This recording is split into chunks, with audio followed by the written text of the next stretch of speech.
सीवान के जिला परिषद में जेडीयू के जिलाध्यक्ष चंद्रकेतु सिंह ने एक प्रेस वार्ता का आयोजन किया, जिसमें उन्होंने केंद्र सरकार का पोल खोला। प्रेस कॉन्फ्रेंस के दौरान जिलाध्यक्ष चंद्रकेतु सिंह ने बताया कि हमारी पार्टी 1 सितंबर से लेकर 20 सितंबर तक बीजेपी के खिलाफ पोल खोल अभियान चलाई, जिसका अंतिम समापन कर दिया गया। हम लोग भी सीवान जिले के सभी पार्टी के साथ ही काला पट्टी काला गमछा लगाकर केंद्र सरकार का पुरजोर तरीके से विरोध करने का काम किए। इस अभियान का मकसद केंद्र की बीजेपी की सरकार अनुसूचित जाति, पिछड़ा, अति पिछड़ा एवं अन्य कमजोर वर्ग का विरोधी चेहरे को उजागर करना है। इसको लेकर वैसे तमाम मुद्दों के जनता के बीच ले जाने की कोशिश है और इसी को लेकर के प्रेस वार्ता का आयोजन किया गया। आपको बता दें कि इस प्रेस वार्ता में दर्जनों सवाल जिलाध्यक्ष ने प्रेस कॉन्फ्रेंस के माध्यम से बीजेपी से किए। वहीं इस प्रेस वार्ता के दौरान पूर्व जिलाध्यक्ष इंद्रदेव सिंह पटेल, उमेश ठाकुर, विकास कुमार उर्फ जीसू सिंह, निकेश चंद्र तिवारी, जिला प्रवक्ता सुनील ठाकुर, आमोद प्रियदर्शी, जयराम यादव, मुर्तुजा अली पैगाम, मदन बैठा, सौरभ कुशवाहा, संतोष गुप्ता, इंदू देवी, सुशील गुप्ता, रंजित यादव के साथ कई जेडीयू के नेता एवं कार्यकर्ता मौजूद रहे। सीधे ले चलते हैं, आइए कॉन्फ्रेंस को सुनते हैं। BA, BCom, BSc, MA, MCom करें विश्व की सबसे बड़ी यूनिवर्सिटी इग्नू से। सॉल्व असाइनमेंट्स और गाइड बुक्स प्राप्त करें। संपर्क करें Mahakal computers, DAV PG college के पास, पंच मंदिरा मोड़ से दाहिने, सीवान।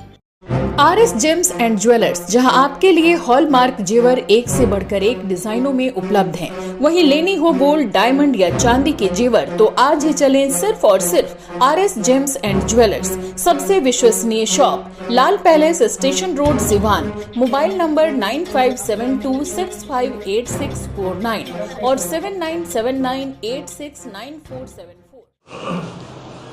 जी, जनता दल यू ने निर्णय लिया था कि 1 से 20 सितंबर के बीच में क्रमवार आंदोलन चलाएगी और यह आंदोलन जो चलाने की बात हुई थी तो ये जातिगत जो जनगणना थी उसको साजिश करके उसके रूप जो बीजेपी उसको रुकवाना चाहती थी उसका पर्दाफाश करने के लिए जनता दल यू ने 1 से 20 तारीख तक अपना 3 चरणों में कार्यक्रम रखा था। पहला चरण था 1 से 5 तक जिला स्तर पर मशाल जुलूस निकालना। दूसरा था 7 से 12 तक प्रखंड स्तरों पर मशाल जुलूस निकालना। और तीसरा चरण जो था 15 से 20 तारीख के बीच में काला दिवस मनाना। तो उसमें था कि काला कपड़ा पहनना है या कब जैसे भी हो अपना विरोध प्रदर्शन करना था। तो आज हमारा 20 तारीख है, वो कार्यक्रम हमारा आज कार्यक्रम का समापन भी हो रहा है। तो मैंने सोचा कि अपने साथियों के साथ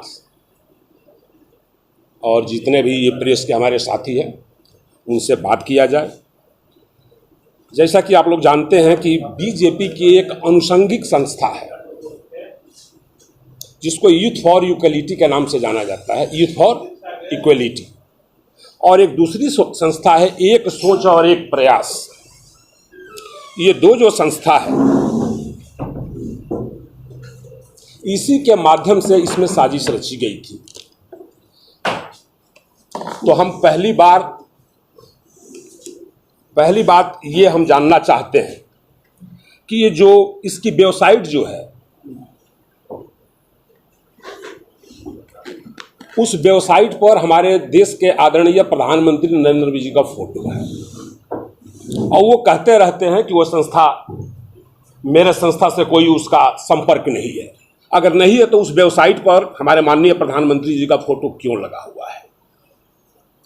और दूसरी बात, एक सोच और एक प्रयास, यह सब कोई जानता है कि यह एक आरक्षण विरोधी संस्था है।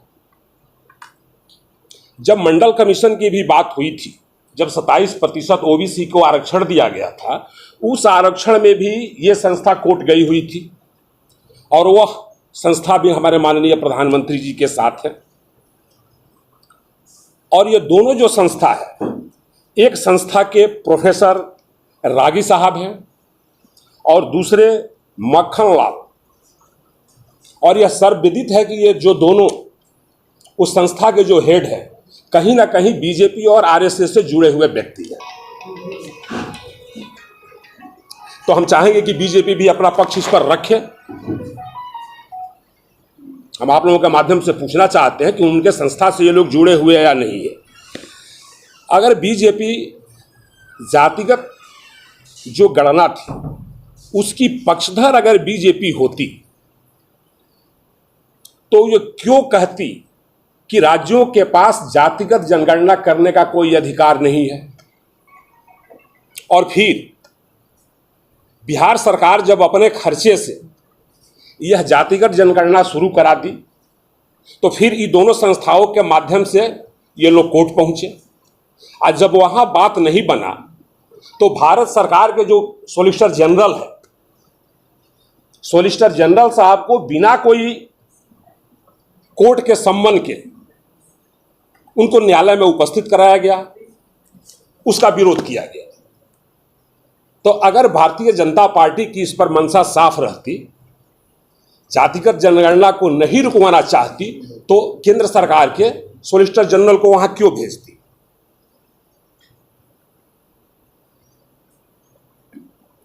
और जो कोर्ट में उन्होंने एफिडेविट जो दाखिल की, जैसा कि पूरे भारत में उसमें चर्चा भी है कि जैसे हमारे माननीय प्रधानमंत्री अपना कपड़ा बदलते हैं, शायद कोर्ट में भी वैसे ही एफिडेविट भी वो बदलते हैं। तो ये जनता दल यू के तरफ से उन पर आरोप भी है कि बार बार सुप्रीम कोर्ट में वो हल्फनामा अपना बदलने का काम किए हैं। बीजेपी जो 2 करोड़ युवाओं को सालाना रोजगार देने की बात कर रही थी, उसमें कितने को रोजगार मिला, यह प्रश्न मेरा नहीं है। प्रश्न मेरा यह है कि जातिगत जनगणना जो हो रही है, आप लोग भी जैसे जानते होइएगा, उसमें सिर्फ जातिगत जनगणना नहीं हो रही है, उसमें उसकी आर्थिक और सामाजिक स्थिति की भी समीक्षा की जा रही है, उसकी भी गणना की जा रही है। तो जब पूरे देश में ये जातिगत जब जनगणना होगी तो पूरे देश का एक फिगर आएगा निकल करके कि पूरे भारत में कितने लोगों को रोजगार मिला। अपने घरों को सुंदर सजाना हो तो आज ही चले मां थाबे टाइल्स एंड सैनिटरी वेयर, सराय मोड़ आदित्य विजन के सामने सिवान। हमारे यहाँ सभी प्रकार के एक से बढ़कर एक वॉल टाइल्स या फ्लोर टाइल्स और सैनिटरी आइटम उचित मूल्य पर मिलता है। सोच के ऑथराइज्ड विक्रेता मां थाबे टाइल्स एंड सैनिटरी वेयर, सराय मोड़ आदित्य विजन के सामने सिवान। प्रोप्राइटर राहुल केसरी। कॉल करें 700-4264-018। पेट, छाती, मधुमेह एवं हृदय रोग का कराना हो बेहतर इलाज तो आज ही चले डॉक्टर बी कुमार फिजिशियन, शादी हॉस्पिटल, बढ़हरिया स्टैंड से 100 मीटर उत्तर, चकिया रोड, यदुवंशी नगर, सिवान। शांति हॉस्पिटल में ICU, ECG, monitor, nebuliser, infusion pump, oxygen की व्यवस्था। डॉक्टर बी कुमार 24 घंटा इमरजेंसी सेवा उपलब्ध। चकिया रोड, सिवान। कॉल करें 87573096809162673618। दिखना हो स्मार्ट व चेहरे पर लाना हो सुंदरता तो चले सिवान का सबसे अलग व खास Habibs hair and beauty makeup salon. Fully air conditioner, hair service में 20%, ब्यूटी सर्विस में 30% एवं मेकअप में 30% की भारी छूट। आज ही चले Habib's ladies and gents beauty parlour, near JP Chowk, opposite Raymond showroom and body line gym. Contact number 7323045151 8873478506। कितने लोगों को नौकरी मिली, तो उस हिसाब से उस पर यह आ जाएगा कि जो भारतीय जनता पार्टी के नेतृत्व में जो सरकार है केंद्र में, जिसके माननीय प्रधानमंत्री नरेंद्र मोदी जी है, वो 9.5 सालों में कितने लोगों को नौकरी दिए हैं। चूंकि ये सामाजिक और आर्थिक दोनों स्थिति की भी ये समीक्षा करती है और ये जनगणना करती है। तो इससे बचने के लिए भी भारतीय जनता पार्टी ये काम कर रही है। क्या यह बात सही नहीं है कि इससे पहले बिहार में जब कैबिनेट में इसका फैसला लिया गया जातिगत जनगणना का, तो उस समय भारतीय जनता पार्टी जो है, क्या जातिगत जनगणना के पक्ष में नहीं थी? अगर थी तो फिर कोर्ट में विरोध करने क्यों गई? अगर नहीं थी तो उसको वहीं पर वो प्रश्न खड़ा करना चाहिए था कि मैं उसके पक्ष में नहीं हूं, लेकिन ये काम दोनों कर रही है। एक तरफ दिखाने की कोशिश भी कर रही है कि जातिगत जनगणना रुकवाने का हमारा कहीं से कोई हाथ नहीं है, और दूसरी तरफ साजिश रच के इस जनगणना को रुकवाने का वो काम कर रही है। जब पूरे भारत में एक एक चीज का जनगणना हो रहा है, चाहे वो पशु हो, पक्षी हो, जो भी भारत में रहने वाले जानवर हो, पक्षी हो, सबों का जनगणना हो रहा है, आदमी का भी जनगणना हो रहा है, तो इस गणना को भारतीय जनता पार्टी क्यों रोकना चाहती है? जनता दल यह भी प्रश्न करना चाहती है उन लोगों से। इस पत्रकार सम्मेलन के माध्यम से हम एक चीज और जानना चाहेंगे केंद्र सरकार से कि कक्षा 1 से 8वीं तक छात्र छात्राओं के लिए पीएम यशस्वी योजना जो लागू की गई थी, उस योजना को क्यों बंद कर दिया गया?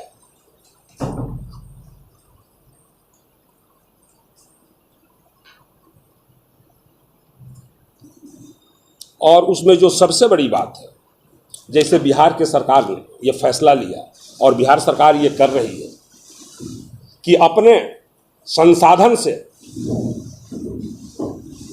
उससे भरपाई भी कर रही है, और ही नहीं, आगे की पढ़ने का रास्ता भी वो साफ कर रही है कि बिहार के जो प्रतिभावान छात्र हैं, चाहे वह किसी भी जाति और समुदाय से हो, जो पढ़ने वाले बच्चे हैं, कहीं ना कहीं से उसकी बाधित न हो। तो ये बिहार सरकार वो प्रोत्साहित कर रही है। क्या इस तर्ज पर केंद्र की सरकार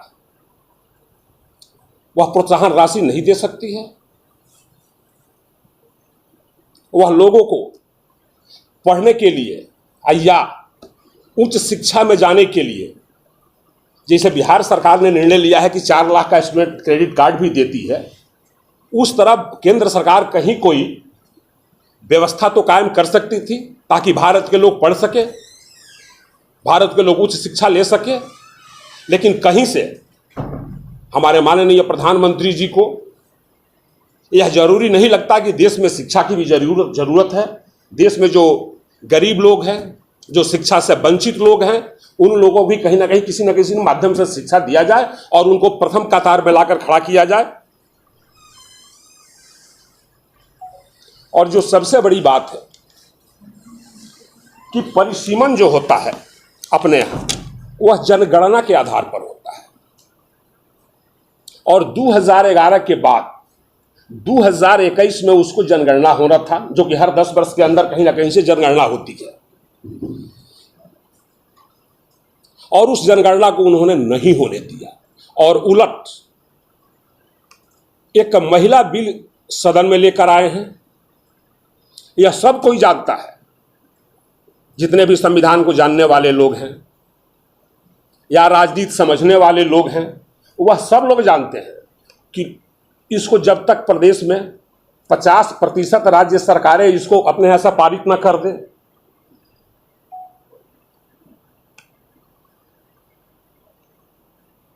यह जनगणना जो है, यह जनगणना न हो जाए और यह चिन्हित नहीं हो जाए कि कौन कौन क्षेत्र आरक्षित कोटे में दिया जाएगा, तब तक ये बिल बनकर रह जाएगा। तो इन लोगों को झांसे में और बहकावे में लाने के लिए ये किया जा रहा है। जनता दल यू और हमारे बिहार के सूबे बिहार के माननीय मुख्यमंत्री नीतीश कुमार जी, ये तो नारी शक्ति के मामले में हम लोग तो बहुत पहले से यह काम कर रहे हैं। पंचायती राज हो या नगर निकाय का चुनाव हो, 50% आरक्षण हम लोगों ने दिया, उसका लाभ भी बिहार को मिल रहा है। सरकारी नौकरियां हो, उसमें भी उन्होंने 35% का आरक्षण निर्धारित किए हुए हैं, वो दे रहे हैं। तो हम लोग इसका विरोध नहीं कर रहे हैं। हम लोग ये जानना चाहते हैं कि जब 2029 और 30-31 तक जाके संभव हो पाएगा, तो फिर यहाँ के लोगों को ये बरगलाने और बहकाने की क्या जरूरत है? ठीक है, उन्होंने कहा कि हम लोकसभा और राज्यसभा में हम पास करा लेंगे। आप लोकसभा में पास करा सकते हो, बहुमत है, राज्यसभा में भी ये पास हो सकता है, लेकिन उसका क्या होगा? जो 50% राज्य सरकारें को पारित करना है, ये जनगणना का क्या होगा? जो 10 वर्षीय जनगणना होता है उसका आप कितने दिन में कर लोगे, जिसमें क्षेत्रों का पहचान करना है। ये सारी प्रक्रियाएं हैं। जब सारी प्रक्रिया ये पूरी हो जाएगी उसके बाद, और एक जो महत्वपूर्ण सवाल है, अगर बीजेपी पार्टी सही मायने में राष्ट्रवादी है तो राष्ट्रीय स्वतंत्रता सेनानी जो थे उसकी तीसरी पीढ़ी आजकल चल रही है। जो हमारे स्वतंत्रता सेनानी थे, आंदोलनकारी थे, उसकी तीसरी पीढ़ी आज चल रही है।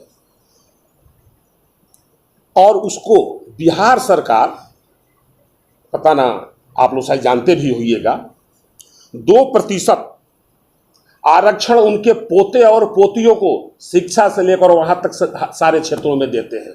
क्या उस तर्ज पर केंद्र सरकार उस आंदोलनकारियों को घर के पोते पोतियों नाती नातियों को नहीं दे सकती है? अगर सही मायने में वो राष्ट्रवादी है तो। और अंत में हम एक बात कहेंगे कि पुलवामा की जो घटना हुई, सारे हमारे साथी अवगत है पुलवामा की घटना से, और हमारे उस समय जम्मू कश्मीर के तत्कालीन गवर्नर सत्यपाल मलिक जी थे। मलिक जी जो घूम घूम कर यह लोगों को बता रहे हैं कि हमारे सैनिकों की जान बच सकती थी, कि हमारे सरकार के लापरवाही के कारण हमारे उतने सैनिक शहादत दिए। तो मैं ये पूछना चाहता हूं कि अगर मलिक जी इस बात को बार बार उठा रहे हैं तो केंद्र सरकार इसमें जवाब क्यों नहीं दे रही है? अगर केंद्र सरकार जवाब नहीं दे रही है तो चुनाव में अगर लाभ लेने के लिए आपने मुद्दा बनाया तो आप कौन सा राष्ट्रवाद का निर्माण करना चाहते हैं? कि शहादत देने वालों के लाश पर आप वोट का निर्धारण करें, आप चुनाव जीतने का काम करें, तो राष्ट्रवाद का बहाना आप लोग न बनाए। आप लोगों की जो पार्टी है वो राष्ट्रवादी नहीं है। एम्स नई दिल्ली व सफदरजंग नई दिल्ली के सीनियर डॉक्टर अब आपके शहर सिवान में। डॉक्टर उमेश, नवजात एवं शिशु रोग विशेषज्ञ, चिकित्सा पदाधिकारी, सदर हॉस्पिटल सिवान। डॉक्टर उमेश जो आपके बच्चों का कर रहे कुशल व बेहतरीन इलाज। सुशीला देवी हॉस्पिटल, डॉक्टर उर्मिला अखौरी के सामने, hospital road Siwan. Mobile number 9199720654 और 7250722154। बंगाल के तर्ज पर सिवान में खुल गया branch Italino cakes for all occasions, जहां मिलेंगे cakes, pastries, snacks, dessert, cookies, dry cakes, कई बेहतरीन अलग अलग फ्लेवर में। मनाना हो जन्मदिन, शादी की वर्षगांठ या किसी तरह के फंक्शन के लिए आज ही चले branch Italino cakes for all occasions, hospital road near doctor Urmila Akhauri, Siwan. Contact number है 9155399786। वही दूसरा कॉन्टैक्ट नंबर 9852206421।